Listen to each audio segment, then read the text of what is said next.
so that we can okay, so now it's recorded, and we would like to welcome our brothers and sisters who will be joining with us today as we continue with our prophetic insight series. Okay, I will show myself. Okay. Okay, so dito po tayo. Patuloy po sa ating pag-aaral. At welcome po sa ating mga kaibigan, mga kapatid na sumusubaybay po dito sa ating serye sa Prophetic Insights on the Book of Daniel. Nandito na po tayo sa chapter 4. Ano po? The theme of our study actually the title of our study for this week is about the king who became a beast. Naging animal po siya. Oh, naging beast, ano? God's sovereignty over the kingdoms of men. So pinapahayag lamang dito mga kapatid na ang Diyos po ang tumitingin. He is watching. Kaya dito po sa picture na atin pong nakikita sa ating screen, the great tree and the divine watcher. So dalawang karakter po dito. Ano po? Ang malaking kahoy at saka yung divine watcher. Yun po yung pag-aralan natin this week. Ano po? At ang theme po nito ay the humbling of human pride and exaltation of God's everlasting kingdom. So dito po natin maalaman kung why God gave Nebuchadnezzar another dream. Okay? The symbolism of the great tree, the meaning of the watcher and the holy one, the prophetic significance of the 7 times, God's purpose in humbling proud rulers, the relationship between Nebuchadnezzar experience and the final generation. Ano po bang ang relasyon natin dito? Bakit natin pag-aralan? Ano po? And the importance of repentance before judgment. Dahil kung wala pong repentance, mga kapatid, ay pagdating ng judgment, wala na pong pag-asa. Katulad po sa nangyari kay Nebuchadnezzar na kung saan ay he knows the prophecy. Alam niya ang propesya. Ngunit nireject niya. He wants to rule over the world for eternity. That's why nagpatayo po siya ng image na yun pong pinag-aralan natin last week. Ano? At sana po ay balikan po ninyo kung hindi po ninyo nakuha ang mga punto doon dahil napakaganda po ng pag-aaral doon sa part 1, part 2, and part 3 po yan. So, ganun din po ang ating pag-aaral dito. Pero tingnan po natin kung hanggang saan natin matakal po ang part 1 dahil medyo po siya, maganda po siya. Okay? So, invite our brothers, share this video so that the others may also benefit out of this study. Okay? Okay, now, before we pray, bago po tayo manalangin, we have our prayer thought. Okay? Ito po ay matagpuan po sa Signs of the Times, September 9, 1889, paragraph 5. Medyo matagal na rin, ano? Pero it actually have an essence in our time today. Sabi rito po, all our powers are the gift of God. He has endowed us with reason. And He intends that we shall use this power that we may understand our situation and glorify Him. Yan po mga kapatid ang pakay na bakit tayo nag-aaral. Because this will actually give glory and honor to God. Because we will just thank Him. Magpapasalamat tayo, pasalamat Panginoon sa liwanag. Salamat sa enlightenment na inihanda mo ako. Especially sa ating iglesia mga kapatid. Kaya pwede natin pong i-share ang ating video ito para po sila rin po ay makapakinabang. Okay? And we are not fulfilling the will of God. Minsan na ito nangyari mga kapatid. No? If we use our abilities simply for the glorification of self, we are not fulfilling the will of God. So ibig sabihin, ang tao po may magagawa. Pero ang tanong, katanggap-tanggap po ba sa Diyos ang ating ginagawa? Yun po yung tanong doon, no? May magagawa tayo, pero yan ba ay kalooban ng Diyos? Kaya kailangan ng Diyos na tayo po ay makinig at pag-aralan din kung ano ang kalooban ng Diyos para ang ating ginagawa, ang ating mga abilidad, ang ating pangwarta, ang ating pera nagagamit po sa kalooban ng Diyos. Hindi sa ating kalooban, kundi kalooban ng Diyos. Sabi po rito, God gave Nebuchadnezzar his reason, but the king used his ability to exalt himself. Kita niyo mga kapatid, nakita natin dito na pinauna niya o pinasulabi sa Bisaya pa yung kanyang sariling desisyon. Hindi po siya humiling ng kalooban ng Diyos. Sabi nga po rito, he walked about in a great city and said, is not this great Babylon that I have built for the house of the kingdom by the might of my power and for the honor of my majesty? Wow. So this is actually the pursuit of pride. Nagpaibabaw na po yung kanyang pagmamataas. He forgot the honor of God, and God removed his reason. Kaya nawala na yung rason niya. Nawala na yung isip niya. And he was sent out to dwell with what? With the beast of the field, to eat grass as an ox. Ang tanong, hintayin pa po ba natin na mangyari ito sa atin? Ibig sabihin mga kapatid, God rules over the earth. Pwede or pwedeng gawin ng Panginoon yan mga kapatid sa atin anytime. Pero nandun pa po yung biyaya niya, yung kanyang awa sa atin. Kaya hindi niya po pinahintulutan niya na maganap sa atin. Pero dito sa hari, mga kapatid, ng Babylonia, ay pinahintulutan niya po na maging hayop si Nebuchadnezzar. Ibig sabihin mga kapatid, he becomes an ox at kumain like an ox. Okay. The relation of this experience of Nebuchadnezzar is to show us what a man will become if God removes his precious endowment of reason. Ano pong mangyari mga kapatid? Kung ito ay karanasan po ng hari ng Babylonia na nireject niya po ang propesiya. Kaya sa atin po bilang bayan ng Diyos, God has revealed to us prophecy. And when the time comes that He allows that people may become what? Fool. Anong tawag doon? Buwang. Fool. Bakit? Nawala na ang kanyang reason. Bakit kaya? Because he rejected the truth. He rejected the present truth. Na kung saan ay sabi nga po rito, God can take away the powers of the mind. Ayan, di ba Brother Marshall, ano? So, mas mapalad pa nga yung mga kinakonsider natin na may problema sa pag-iisip, pero nakaunawa ng mga salita ng Diyos. Kaya, mas malubha sa mga matatalino, very intelligent, pero they are rejecting the will of God. So, alin po ang blessing doon? Yung kulang ka sa pag-iisip or kinuha ng Diyos ang reason mo to think na maging buang ka na. Ibig sabihin, ang mga decision, ang mga ginagawa ay foolishness. At sabi pa po rito, and leave nothing in the breast of man but the instinct of a beast of the field. Yan po ang nangyari kay King Nebuchadnezzar. Yan po ang ating pag-aaralan. Ano po ang nangyari?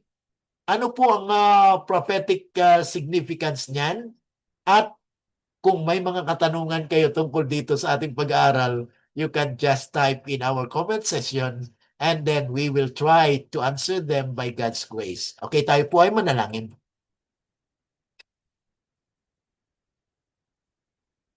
Dakila at mabagin po namin Diyos na makapangyarihan sa lahat. Kami po ay nagpapasalamat na kami po muli ay inyong binigyan ng pagkakataon. You have given us another chance, another day wherein we could learn and listen to your voice, O God, through your servant. I am just an instrument, O God, to share the truth.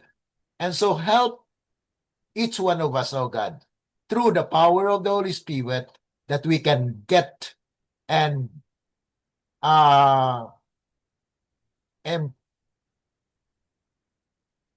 apply in our lives, O God, the implication or the truth that had been revealed to us.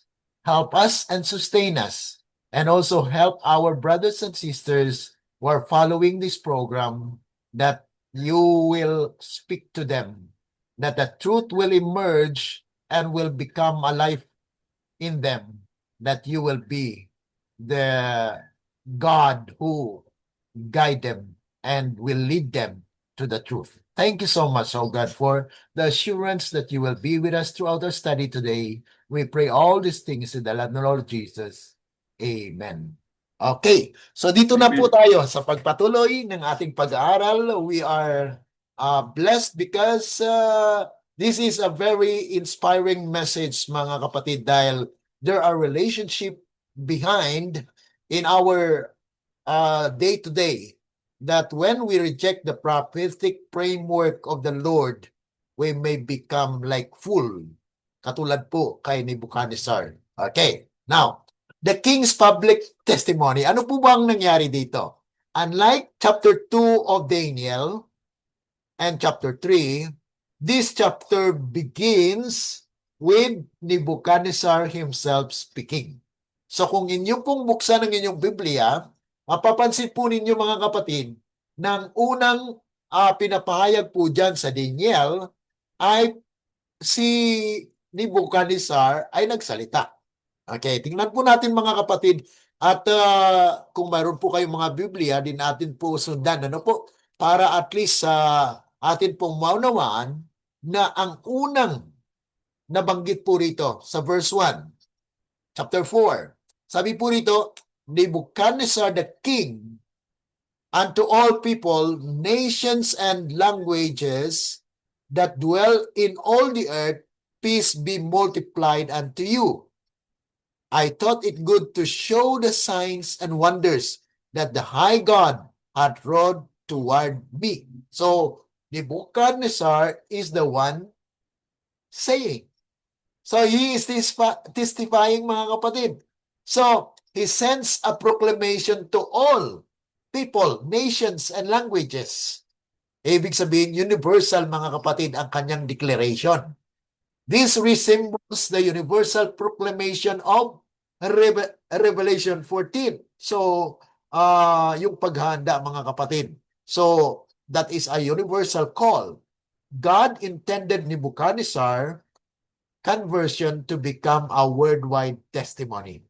Okay. So, ito po ay talagang makita natin na mayroon po siyang a relationship sa ating kapanahunan ngayon. Tingnan po natin yan sa inspiration. Ano po? At sa chapter 4, sabi nga po natin dito, begins with Nebuchadnezzar himself giving testimony to all peoples, nation, and languages.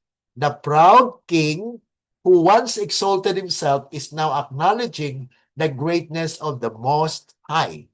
So bakit kaya, mga kapatid, na nagkaroon po siya ng testimony dito? Okay? So yan po yung ating alamin. His testimony demonstrates that God can turn a personal experience into a witness to the world. This has a beautiful parallel with the universal proclamation of the gospel and the judgment message in Revelation 14, 6-7. Yan po yung ating prophetic insight. So, yan po yung pananaw na maikonnect po natin sa kasaysayan sa buhay ni Nebuchadnezzar. na kung saan ay una ay nagkaroon po siya ng pride because he established, pinatayo niya po yung golden image, pinasamba niya po ang lahat. Oh. Pero anong resulta po niyan mga kapatid? Kaya dito po ay nilahad ni Nebuchadnezzar ang kanyang testimoniya. Ellen White described the change in Nebuchadnezzar's character in Prophets and Kings 521. The lesson is simple. Ano po yung lesson? God's purpose is not merely to give us knowledge of prophecy, but to transform our lives so that we become witnesses of His power. So, pagkatapos mga kapatid na ating pong maalaman ang mga propesiya na inilahad ng Diyos, doon na po babalik tayo sa tinatawag nating are we connected with God? Kasi marami po mga kapatid na tumanggap or nakarinig ng propesiya pero hindi nagkaroon ng kaugnayan sa Diyos. Ibig sabihin, mayroong nag-reject, mayroong pong natauhan.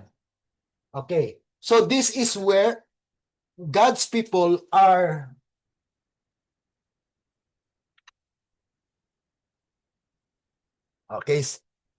God's people are intended to hear the message of God. Na kung saan ay nais nga ng Panginoon mga kapatid na makalearn tayo ng lesson. That's why Nebuchadnezzar here testifying what happens to him. Okay. Now, another statement, actually it says here, once proud and arrogant, the ruler of Babylon became a humble child of God. Kasi tinawag rin ng mga kapatid si Nebuchadnezzar na servant of God. Okay? Kahit si Jeremiah po ay sinulat niya po yon. At nabanggit po natin yan sa ating pag-aaral na previous studies. Notice the transformation. The greatest king became a humble worshiper. A worshiper, mga kapatid. Bakit kaya? Anong nangyari? Okay. Dito po sa Daniel chapter 4, verse 10 to 12, ay mabasa po natin ng ganito. Sabi po,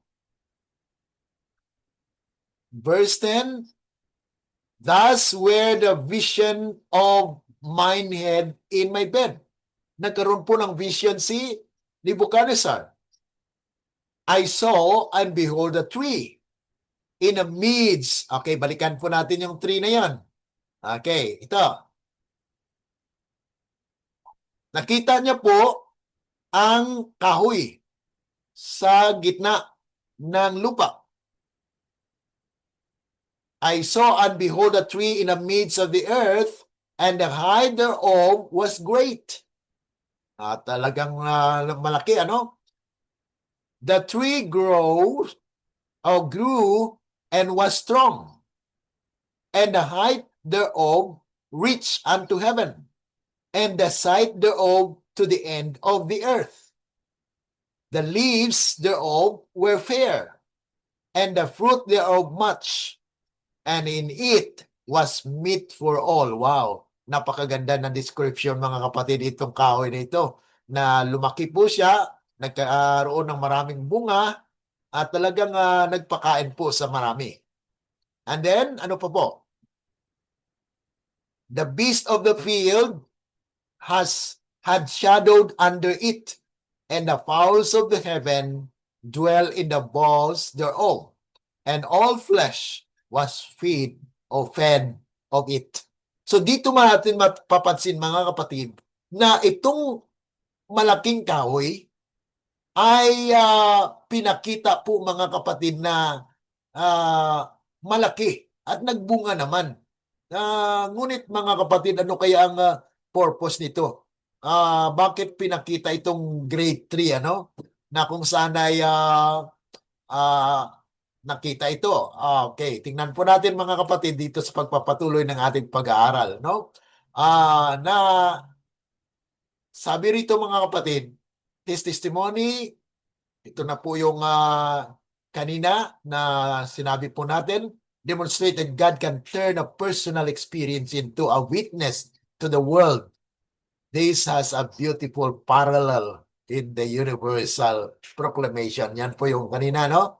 Okay. Now, notice dito mga kapatid yung great tree na kung saan ay pinakita nga po rito na nakita niya yung magnificent tree that reached toward heaven, spread throughout the earth, provided food, and gave shelter to the creatures beneath it.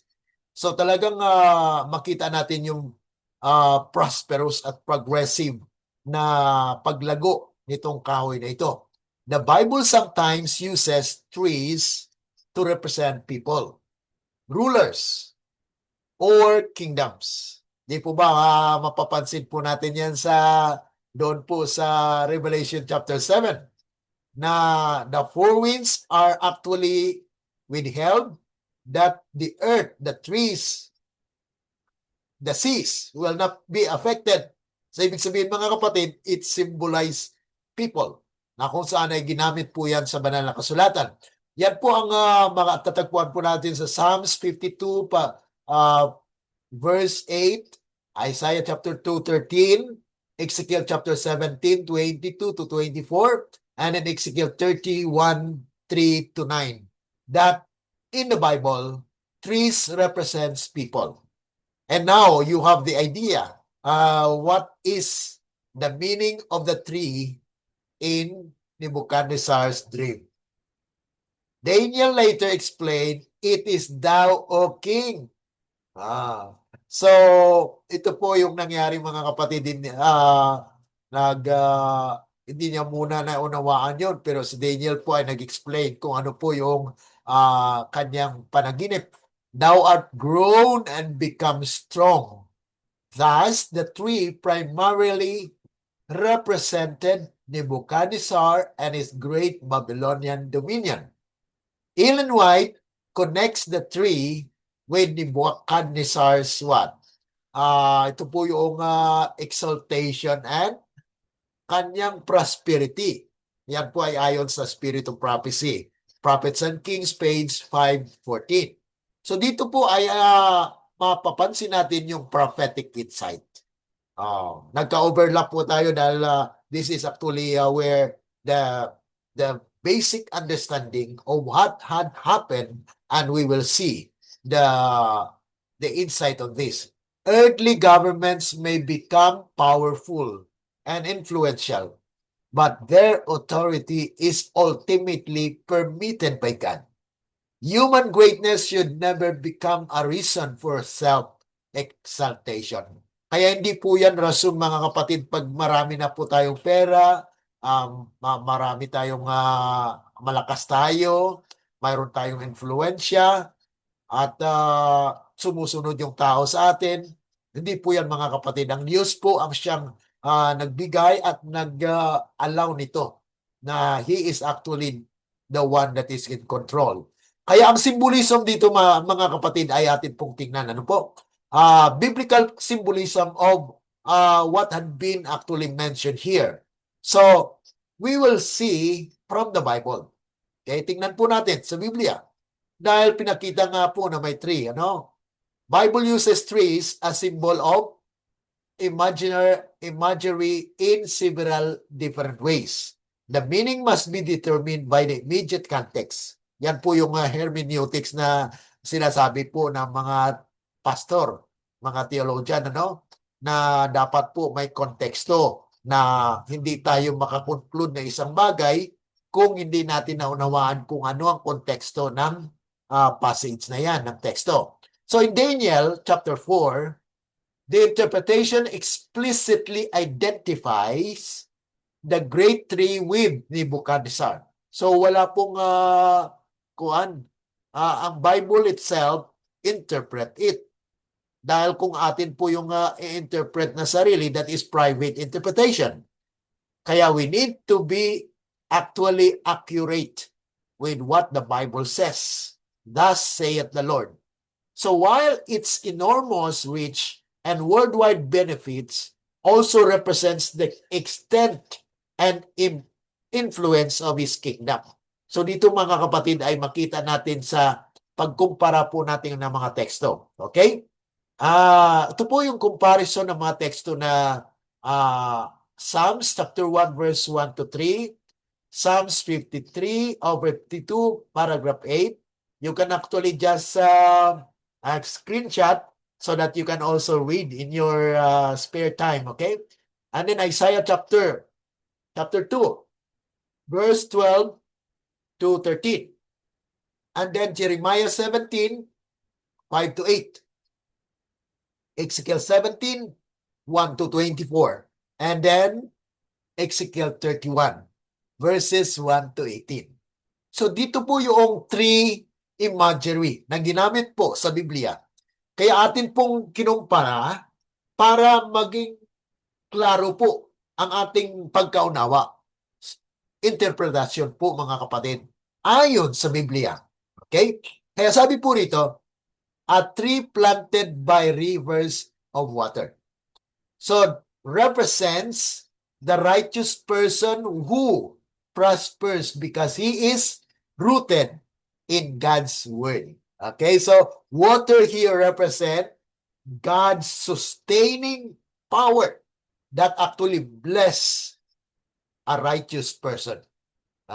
So nakita niyo mga kapatid yung symbolism or imagery na ginamit po ng Biblia na para bagang sa ating imagination or sa ating pagkaunawa ay we are limited. But the Bible itself tells us that the tree represents person or people. Okay? A green olive tree in the house of God represents the faithful person trusting in God's mercy in contrast with the boastful wicked. So yan po ay ayon sa konteksto na binabanggit po mga kapatid. Dahil hindi po tayo makasabi ng ganito kung hindi po natin tinignan yung kanyang konteksto. Okay? Now, Isaiah chapter 2, verses 12 to 13. Binanggit po yung cedars of Lebanon.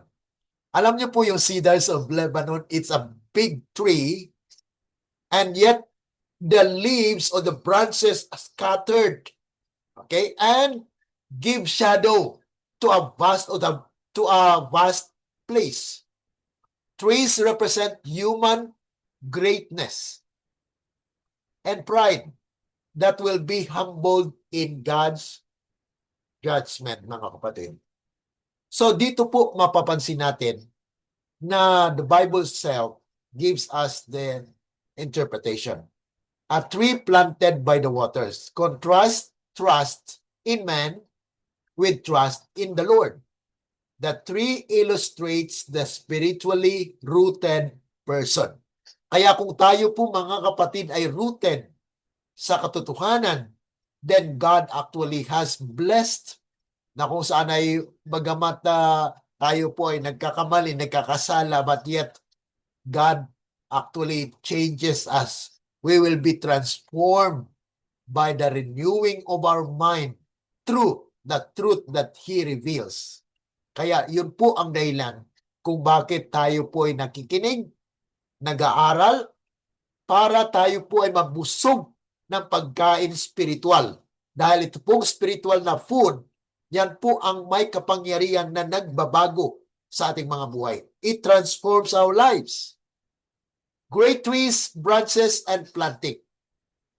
Uses tree imagery for kings, kingdoms, political powers, and God's eventual planting. Ng Panginoon po ang nagtatanggal. Yan po ang sinabi ni Daniel din. Daniel chapter 2 verse 20 to 21. Na kung saan ay ang Diyos po ang author of history. And then, a magnificent order towering over other trees. Assyria is portrayed here as a great political power. Yan po sa prophecy naman, whose pride eventually leads to its downfall. Kaya yun po mga kapatid, ang mga symbolism na ginamit po dito sa banal na kasulatan. Okay, now, Balik tayo sa chapter 4, mga kapatid. Ang Daniel chapter 4 gives us the clearest interpretation patungkol po sa kahoy. Okay? 3. Sabi rito, mga kapatid, Daniel chapter 4, verse 22. Ano pong sabi ng talata? 22, it is thou, O king, thou that art grown and become strong, for thy greatness is grown, and reasons or reacheth unto heaven, and thy dominion to the end of the earth. Ibig sabihin, mga kapatid, mayroon po siyang power. Okay? Control over the world. Na kung saan ang primary application po ng 3 dito ay si Nebuchadnezzar. At it also represents those leaders might have the same character of Nebuchadnezzar. So hindi lamang, mga kapatid, na yan primary po ito. Primary application. Pero mayroon po yung secondary application. Bakit? This lesson actually was intended for those who will be reading in the last days. Kaya sinulat po yung Biblia, di po ba? For our what? For doctrine, reproof, correction, and instruction for righteousness. Yan po ang dahilan bakit may Biblia. Na ang mga lesson po na intended at nangyari sa kanila ay lesson para sa atin. Kaya napaka-importante pong pag-aralan. Ano po? The 3 characteristics correspond remarkably with Babylon. Height, reaching heaven. Extraordinary greatness and political supremacy. Branches, spreading widely. Extensive dominion. Sa nasasakupan po niya, mga kapatid. Fruit for all. Babylon's prosperity and provision. Dahil makasupport po siya. Dahil during that time, ay nabilang pa nga po yung Babylon Garden, di po ba? One of the wonders of the world. Ang Garden of, yung talagang napakaganda po yun. Pero yun po ay a part of the history na bahagi po sa kasaysayan. Shade for the beast, peoples and nations benefiting from or coming under Babylon's authority. And then pinakita din dito, mga kapatid, kung atin pong papatuloy ang pagbasa po ng chapter 4, ay naputol. Cutting down, divine judgment upon who? Upon Nebuchadnezzar. Dahil po sa kanyang pag-reject sa kalooban ng ating Panginoon. Okay? Ngunit, mga kapatid, mayroon pa pong mercy ang Panginoon. That's why there is a preservation. So the larger prophetic principle, ito po yung prophetical na prinsipyo na isinulat po ang Biblia para po sa collective na understanding po ng bayan na Diyos. The passages collectively show that 3 imagery can represent either an individual or a larger corporate power depending on context. In Daniel chapter 4, therefore, it is appropriate to say that 3 represent Nebuchadnezzar personally, while also embodying the greatness of Babylon, and by broader application, the principle of human governments entrusted with authority by God. So, ibig sabihin, mga kapatid, kahit yung mga nasyon, kahit yung mga government officials, kahit yung sino po ang nasa pwesto, this is a lesson for them as well. Okay? Dahil pinakita po yung halimbawa. But we should distinguish this from saying that every biblical tree automatically represent a government. Psalm chapter 1, for example, clearly applies the tree to the righteous individual. So mayroon po siyang designation. Ibig sabihin, based on its context, we need to understand them. Kasi kung ang tree po ay flourish, nabubuhay, lumago, that actually represents the righteous one. Okay? So, they are actually receiving the provision from the Lord. But there are also instances, mga kapatid, na yun po ay lesson.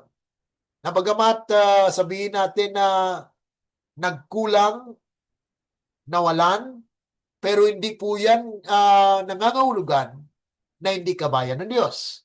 Dahil sa karakter at sa buhay po ni Job, tingnan natin, na wala ang halos lahat, mga anak niya, kayamanan niya, nawala. Bumalik siya sa pinaka-common na walang ari-arian or kung mayroon man ay yun na lang ang tinitiran niya.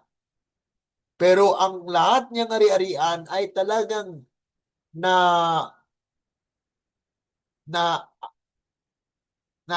naka-experience ng dilubyo, climate, or whatever instances. Katulad po ng mga anak niya na nawala. So yan po ay hindi siya generally tumutukoy, kundi based on the context that it was used. Okay, now, central lesson is not simply Babylon was powerful. It is God may permit a ruler or government to become like a great tree. But the greater its influence, the greater its responsibility to acknowledge the one who gave it that authority. Kaya, kailangan mga kapatid, kilalanin ng gobyerno na ang Diyos pa rin po ang nagbigay ng karapatan na siya'y mamuno. Okay? So, pasalamat na ikaw ay nilagay ka dyan, na sana may purpose ka. Nilagay ka ng Diyos na mayroon pong plano. Ngunit kung hindi mo sinunod ang kalooban ng Diyos, then, ang mangyari po sa inyo mga kapatid ay nangyari kay Nebuchadnezzar. Nebuchadnezzar eventually learned the lesson. The Most High ruleth in the kingdom of men. Di po ba ang nangyari sa kanya? Alam niya ng prophecy. Pero anong ginawa niya? Ang kanyang pagkaalam ay baliktad or hindi sang-ayon sa kanyang nalalaman. Because pinakita sa kanya ng Diyos na there is another kingdom. Pero ang sa kanya, he wants to be the king forever. Kaya that is a lesson to be learned.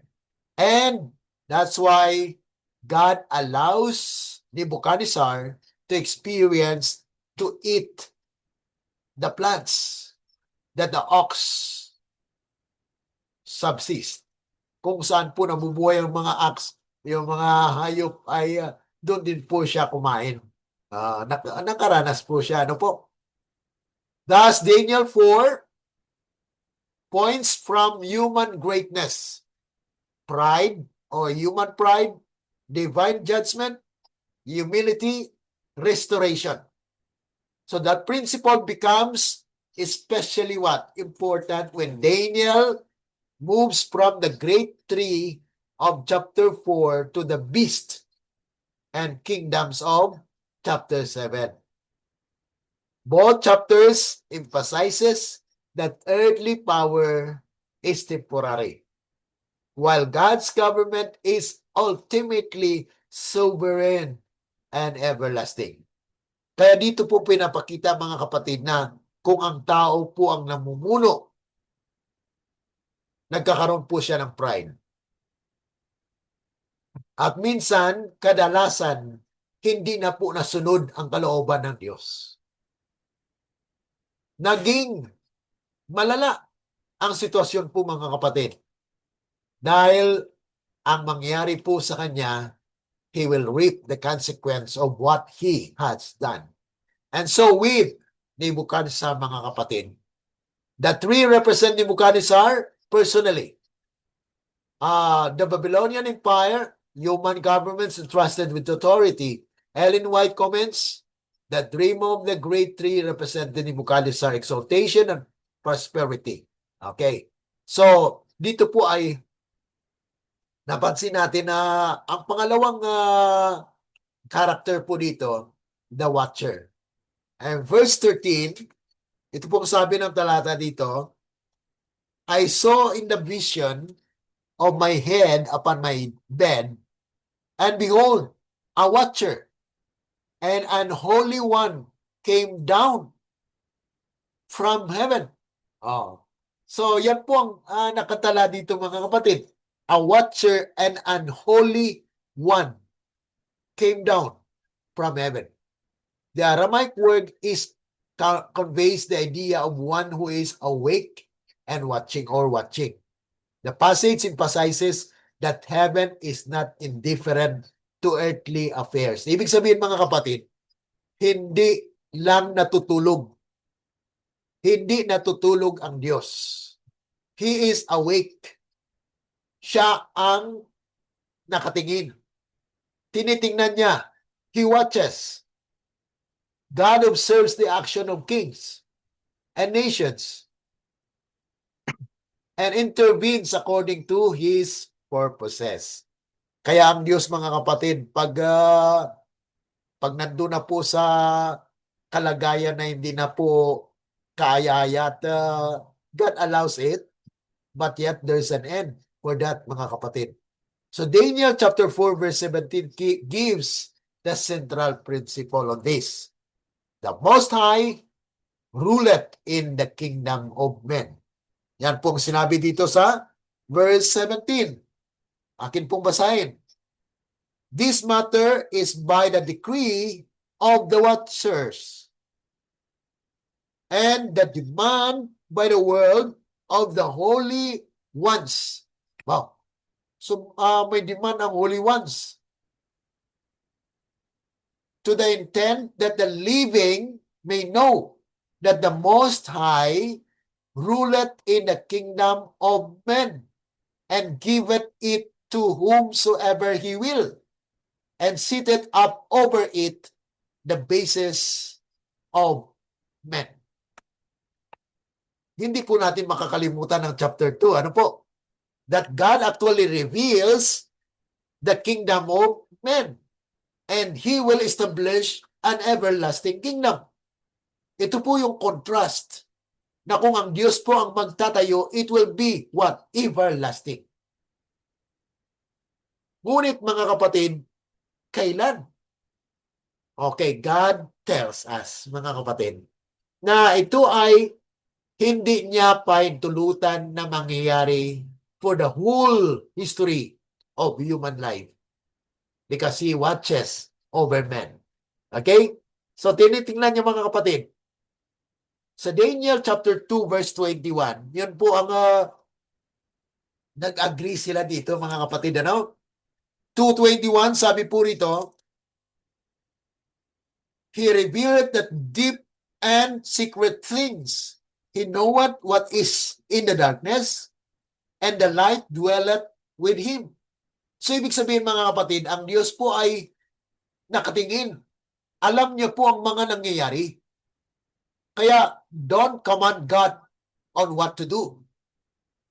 Huwag nating utusan ng Panginoon, Panginoon, kunin mo naman ito. Let God do it. Let trust the Lord on how He will do it. Because we know that He could do even the things are impossible if it is His will. Kung yan po ay kalooban niya, then let it be. And let your faith stand firm that you have trust in God. na nagtitiwala po tayo sa Panginoon.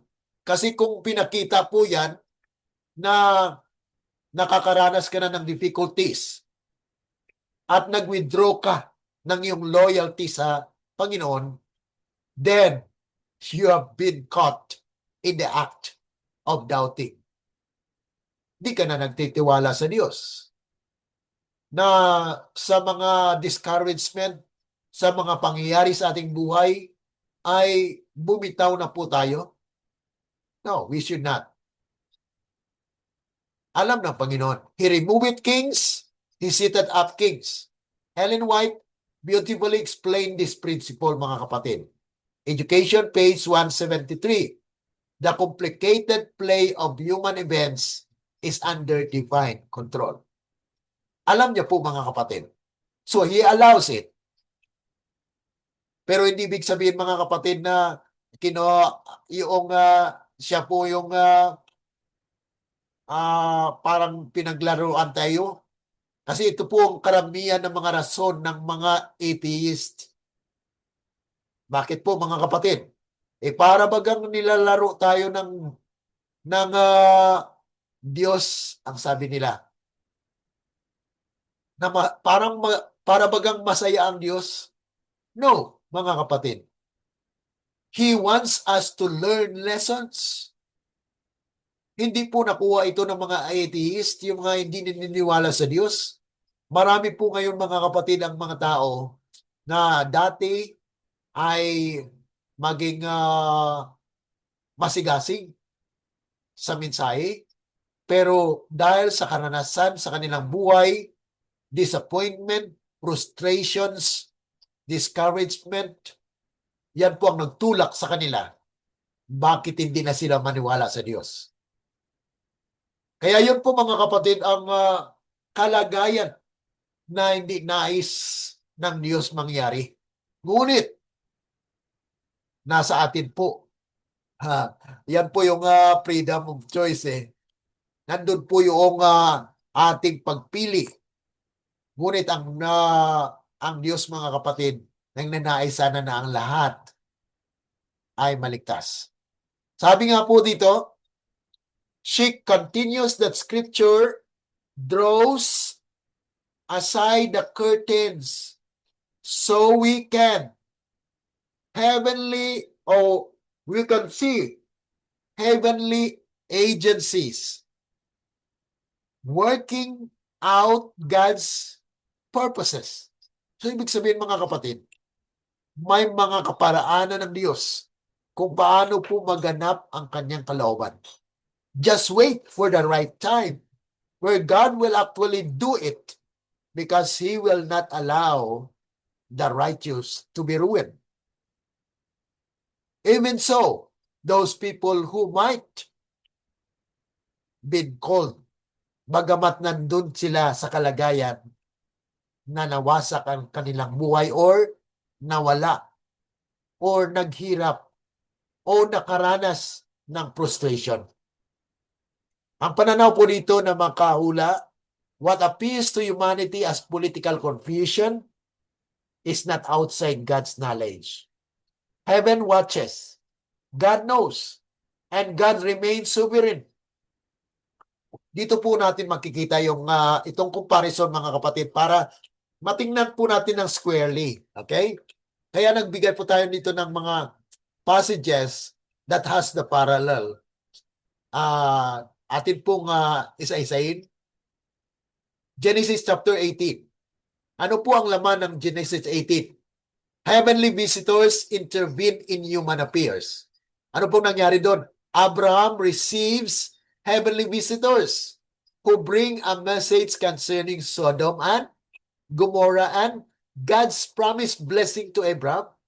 Di po ba?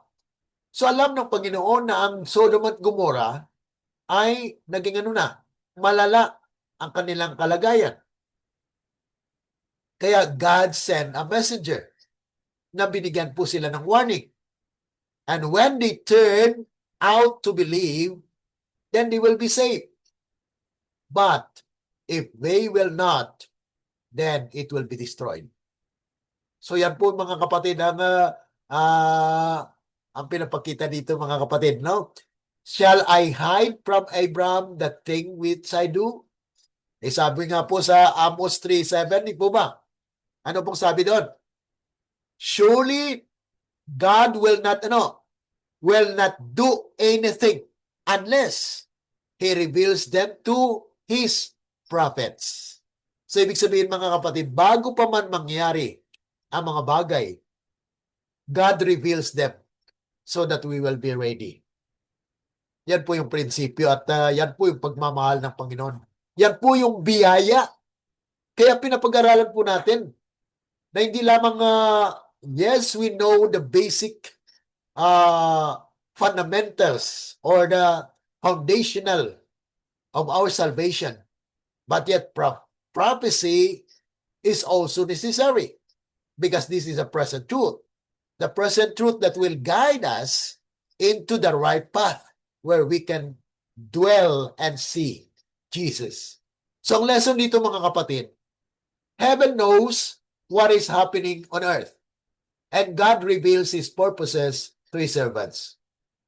Kaya pinapaunawa ang mga kapatid ng Diyos sa atin sa pamagitan ng kanyang mga mensahero. Ganun pala po. Ganun pala ang nangyari. Ganun pala, kailangan po talaga mangyari kasi na ganito.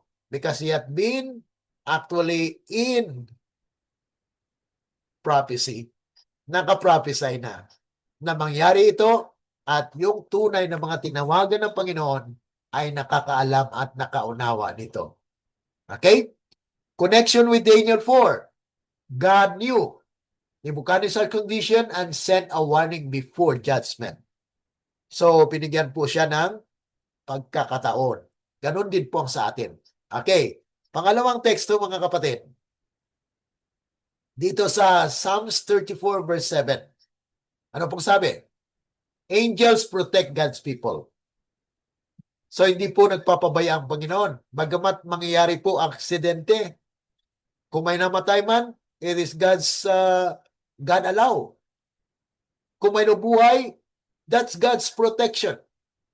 The angel of the Lord encampeth around about them that fear Him and delivereth them.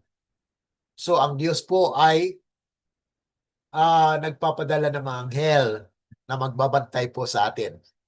Heavenly angels actively minister on behalf of God's people. Connection, the watcher in Daniel 4 reminds us that heavenly beings are involved in God's administration, protection, and judgment.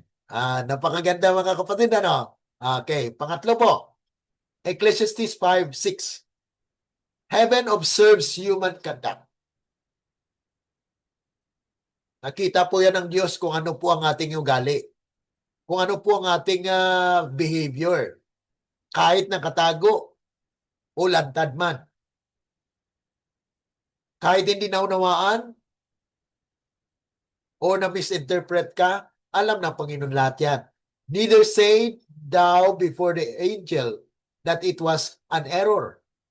The passage warns against careless words and unfaithfulness because human actions are not hidden from heaven.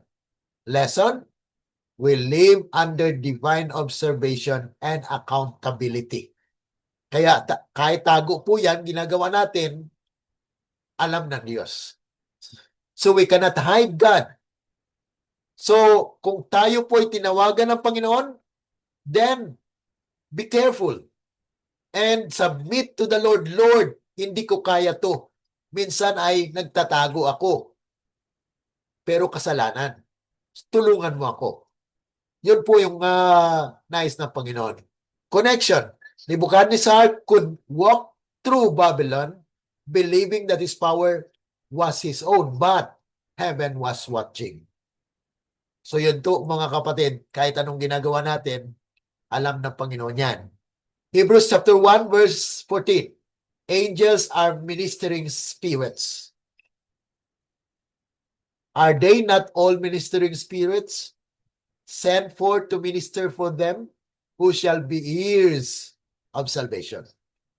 Kaya yung mga anghel, mga kapatid, was sent by the Lord in the form of human form or whatever, because it says ministering spirits.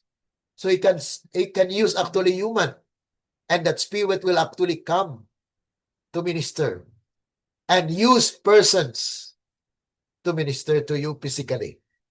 Lesson: angels are God's servants, assigned to minister in connection with His people and purposes. So maaaring mga kapatid na ikaw, ako, maaaring gamitin ng Panginoon na anghel. Because the Spirit will dwell in you. That will help others. Yan po yung paraan ng Diyos. We actually just acknowledge that it is God that is working. Minsan mga kapatid, kung may ginawa tayo ng mabuti, ay inaangkin natin yon. Pero actually, the Spirit of the Lord is working in you because you have that thought. Naisip mo. Hindi ko naman naisip yan dati. Bakit naisip ko ngayon? Di ba? So, parang imposible sa iyo na gawin ito na noon ay ginagawa mo yan sa masama. Ngayon dahil nakarinig ka ng mensahe, nagbago at parang gusto mong ibigay lahat sa Panginoon dahil you have wasted a lot in the past.